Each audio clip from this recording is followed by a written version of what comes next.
networking, and that's one of the reasons Cathy and her team worked so hard to put this together. We got a great turnout on a Saturday morning, a rainy Saturday morning, and here's what I'm led to say. And I like the way Cathy just kept everybody to about 10 minutes. Well done, that's brilliant. And I won't take all mine because we've got some important speakers here, and everybody here is important. So here's what I want to say. We've got enough people here to turn out a successful pro-public education vote on November the 6th. Now we heard, and you heard it, and I heard it, a wonderful speech by our former President Obama before a group, a university, I think, up in Illinois. And I don't know that we need to quote this all around Canton, Texas, but I'm going to quote it to you. I'm going to quote it to you. He said, I go all over and people ask me, what are you going to do about the direction of this country?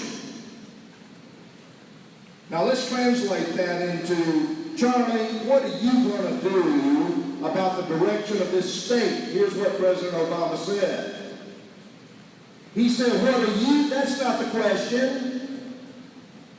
The question is, what are you going to do about the direction of this country? And then President Obama said, here's what you will do. You will vote, vote, vote. Here's the way we put it, because we're preachers. You enter that holy sanctuary of that voting booth.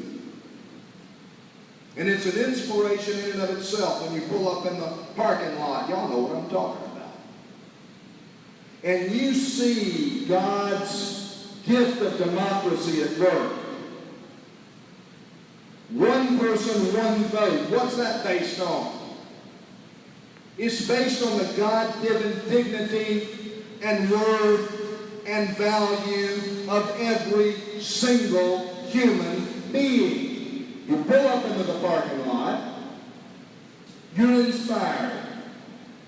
Then sometimes you have to stand in a line. Unfortunately, generally, that line is short.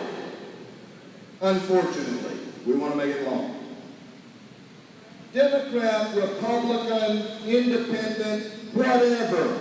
Even when you're voting opposite the person standing next to you. Sometimes you're voting opposite your own wife and husband. I know that's happened in my family from time to time. Don't think that's going to happen on November 6th.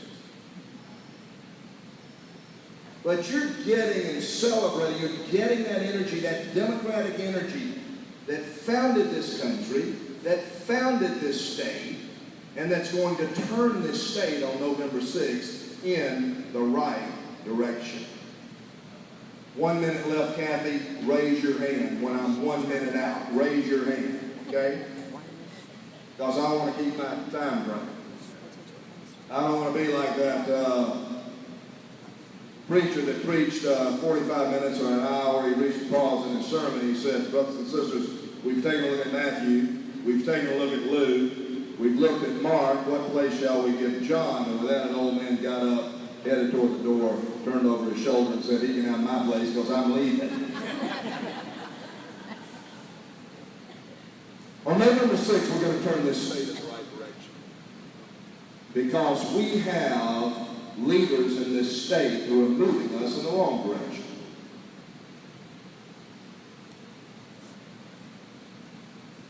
I know the Lieutenant Governor does not like me saying it, and every time he voices his displeasure, I say it even louder and even more often. We have a Texas Senate that does not believe in public education for all children.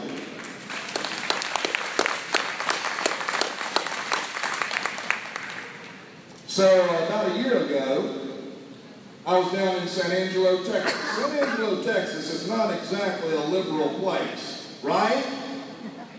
And it's the middle of the summer. In fact, it was 2 summers ago, I think.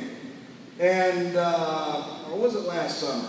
It doesn't matter. It was hot as the blue blazes, over 100 degrees, and I drove down from Fort Worth because God is opening doors all over the state for you, for me, for our pro-public education message. That's why we're here.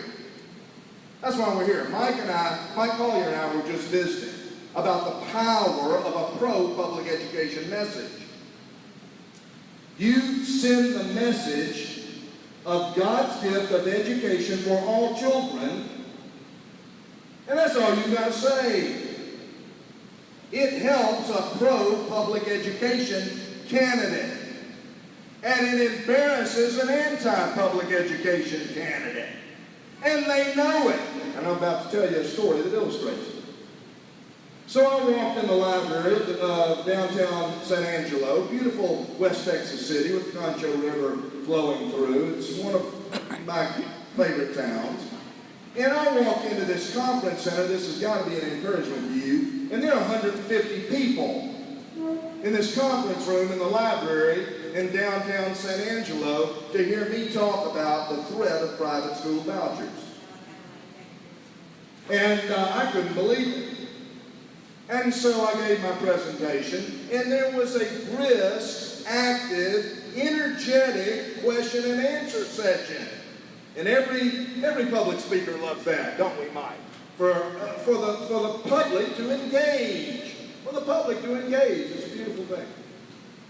And so I tried to answer each question, Neal, as best as I could. But there was one woman, a matronly woman, quite attractive, I would say 75. I was told later that she was a ranch owner of a big ranch out in west of San Angelo, many thousands of head of cattle. And she asked me, Pastor, why would the lieutenant governor support such a stupid policy as private school vouchers? She just couldn't believe it. She could not believe that we have an elected official that wants to take our hard-earned tax dollars that are going up and up and up thanks to property tax abuse that Mike Collier is calling out all over the state, and divert those tax dollars to underwrite private schools. She just couldn't get herself wrapped around that, this West Texas woman, a product of public education, great public schools all throughout Texas and especially West Texas. And about the third time she asked me, I said, Madam, I was a little frustrated at that point. I said, Madam, I don't know except to line the pockets of his rich friends. Next morning, story goes on. Next morning, San Angelo paper, front page, top photo. Baptist preacher says Lieutenant Governor lining the pockets of his rich friends. I had no clue that there was a reporter even in the room. So I'm drinking coffee with my friend David Curry on the deck of his home outside of town, and I said to David, well, I guess I could have put that a little more delicately. About that time, my phone rings. It's the editor of the paper. Pastor, I just want to make sure. Did our young reporter get it right? That you said the Lieutenant Governor supports private school vouchers to line the pockets of his rich friends. I said, yes, he did get it exactly right. That's exactly what I said. I probably shouldn't have quite put it that way, but that is the way I put it. The editor said, well, I'm just double checking because this was before 8 o'clock in the morning. I just got off the phone with the Lieutenant Governor's office that wants us to pull the story. They know about this meeting today. There's probably someone here phoning in to a staff member about this meeting today. I hope so. We welcome it. This is democratic process and the celebration of open democratic debate. We love it. I said, Editor, what are you going to do? He said, this is what I told them. You issue a statement, and we will write a story on your statement. We're not pulling our story that ran today. That was 2 years ago. I want to encourage you with that story because now, thanks to all of you, thanks to our dedicated candidates, thanks to committed advocates, and I'm seeing Dr. Trevino from TAMSA here and lots of wonderful organizations represented here, and we're going to hear from some of these great speakers. Y'all, the needle is moving. The needle is moving. And it can be done.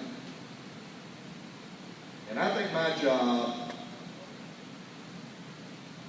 is to deliver the message that it can be done. It's an uphill climb, yes. What good thing is it? You vote, you get 10 others to vote, they go get 10 others to vote, and the power of one kicks in. And what we'll do is recover the beauty, the mystery, and the potency of one person, one vote, standing up for this great state and putting people in elected office that believe in God's gift of public education for all God's children. God bless you.